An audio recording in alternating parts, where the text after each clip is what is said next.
Bonjour communauté de coups critiques, ici Kim et aujourd'hui je vous parle d'une espèce revue et modifiée dans le guide du joueur 2024 Donjons et Dragons 5e édition. Je vous parle des Goliaths.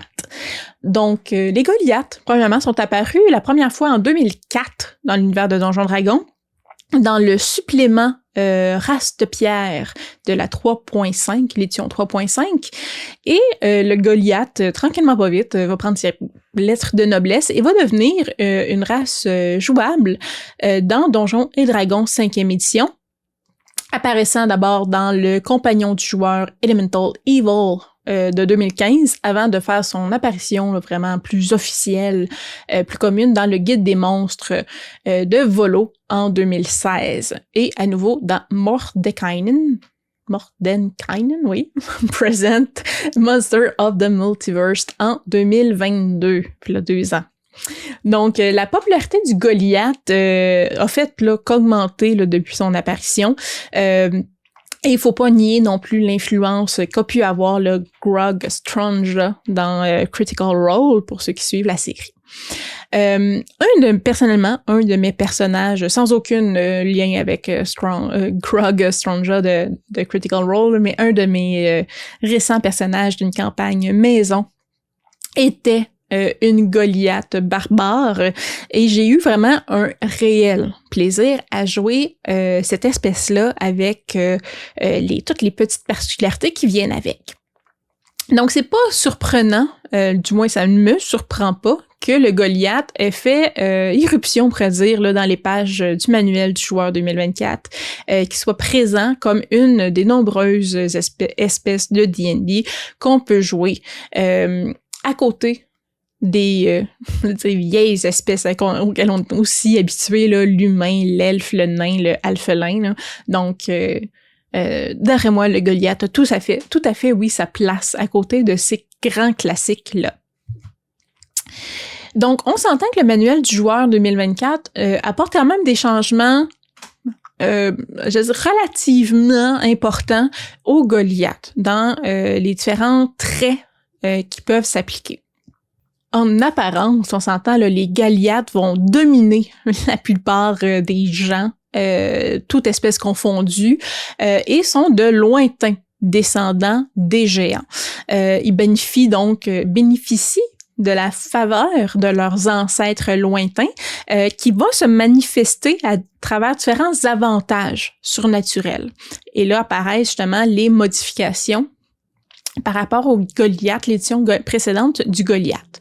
Donc, il peut avoir la capacité de grandir rapidement, de s'approcher temporairement aussi, en fait, de la même façon, s'approcher temporairement de la taille de leurs lointains ancêtres.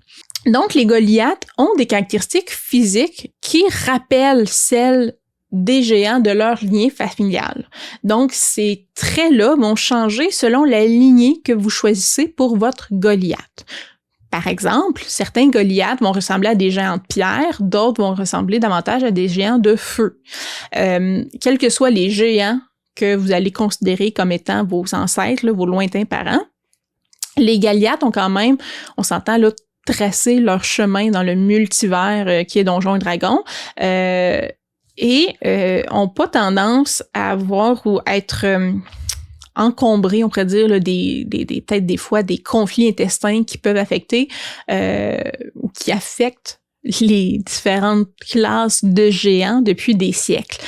Donc, dépendamment des lignées que vous avez, et selon l'univers de votre maître de jeu, les Goliaths des différentes lignées n'ont pas de guerre intestine nécessairement entre eux. Du moins, dans, on pourrait dire, la recette de base de Donjons et Dragons, encore là, vous en ferez bien ce que vous voulez. Donc, bien que les Goliaths existent depuis près d'une décennie dans la 5e édition de Donjons et Dragons, le manuel de 2024 introduit quand même des modifications parfois mineures, parfois plus importantes dans la manière qu'on va jouer cette espèce-là. Donc, premièrement, on parle d'un type de créature humanoïde, comme toutes les espèces en ce moment jouables le sont. Peut-être qu'éventuellement, ça va changer. La taille, en moyenne, on parle de 2,1 à 2,4 mètres, là, donc on parle de créatures de 7 à 8 pieds de haut. Et la vitesse de déplacement est de 35 pieds. Avant, c'était c'était 30 pieds, là, c'était le standard. Maintenant, les Goliaths se déplacent de 35 pieds. Et en tant que Goliath, vous avez les traits spéciaux suivants. Le plus important, on pourrait dire, est celui qui est nouveau ou qui a été modifié dans l'édition 2024, c'est l'ascendance géante. Donc, clairement, là, c'est parce que des fois, il y avait des flous artistiques sur d'où proviennent les Goliaths. Là. Les Goliaths descendent des géants. Donc, vous décidez quels sont vos ancêtres géants et cette lignée-là vous donne des avantages surnaturels dépendamment justement de votre ascendance. Donc, vous pouvez utiliser l'avantage que je vais nommer bientôt, un nombre de fois égal à votre bonus de maîtrise. Donc, 2 fois au début, puis ça va augmenter avec les niveaux. Et vous récupérez toutes les utilisations dépensées lorsque vous terminez un repos long. Les différents avantages, différentes lignées que vous pouvez avoir. Donc, pour les géants des nuages, lignée des géants des nuages, l'avantage se nomme l'escapade du nuage.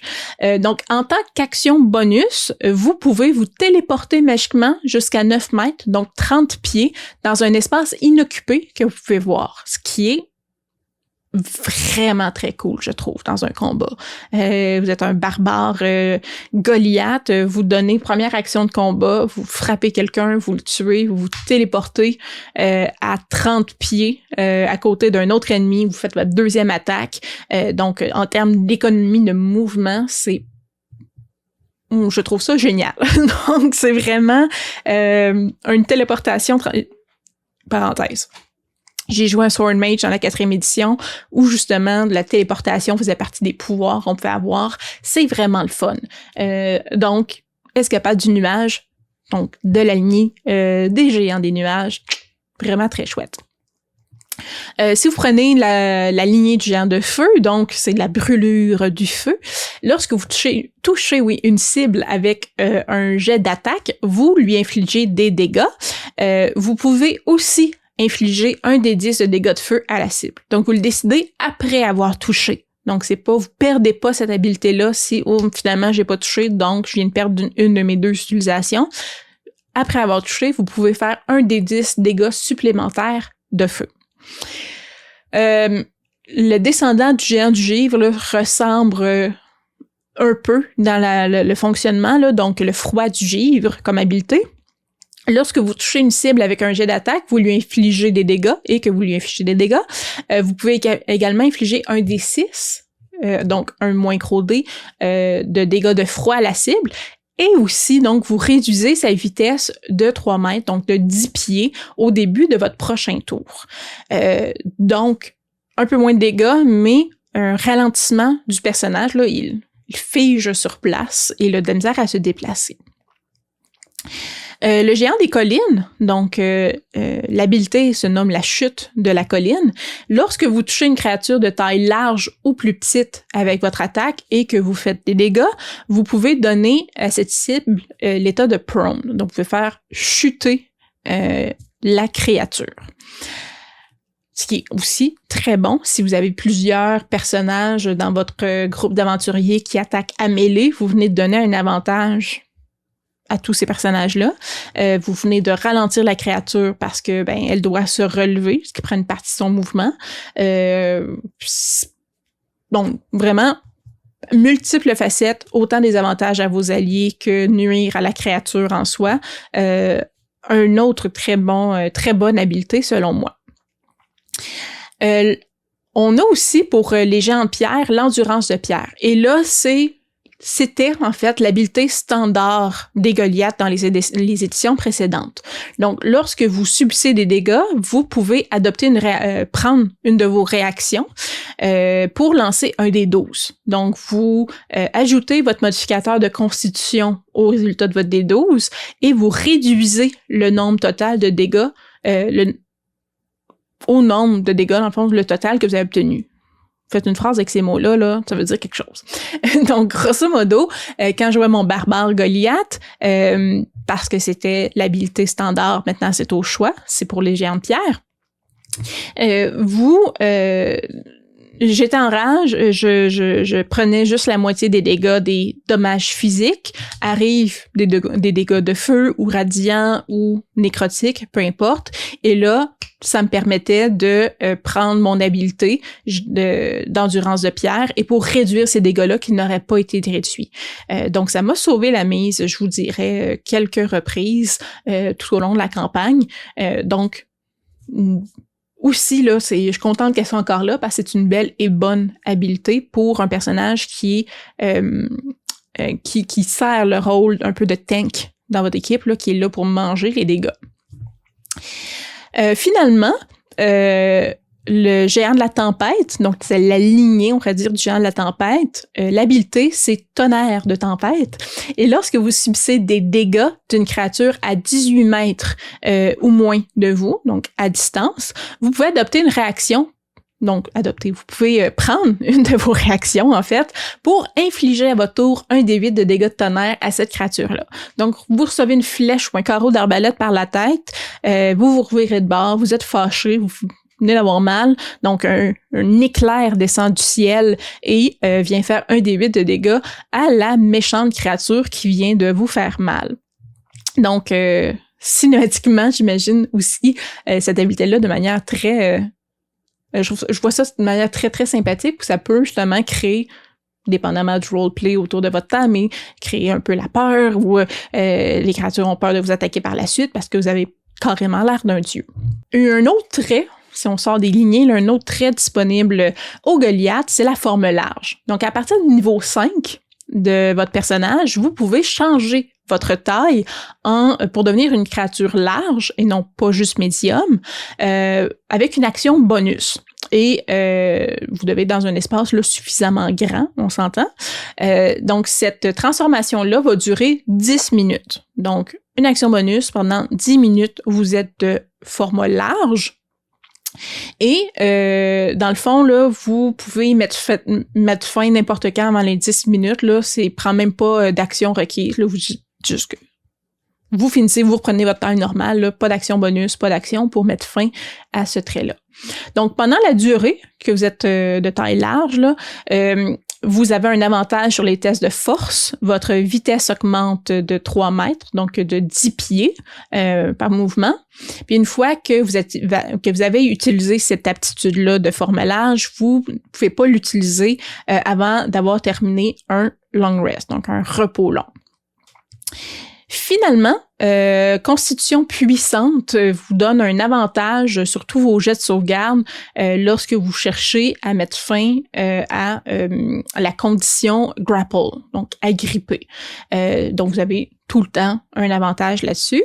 Vous comptez aussi également comme ayant une taille plus grande pour déterminer votre capacité de charge. Donc, ça prend plus de poids avant d'être considéré comme encombré. Donc, ces deux éléments-là, ces deux traits-là, je vous dirais que ça remplace le trait le petit géant de l'édition précédente. Puis le trait Mountainborn, qui existait dans l'édition précédente, donc issu des montagnes, a simplement été enlevé. À mon avis, le Goliath, de par sa relative nouveauté, là, par rapport aux autres espèces très classiques. Donc, c'est une des classes les plus uniques, personnellement, je trouve, de D&D.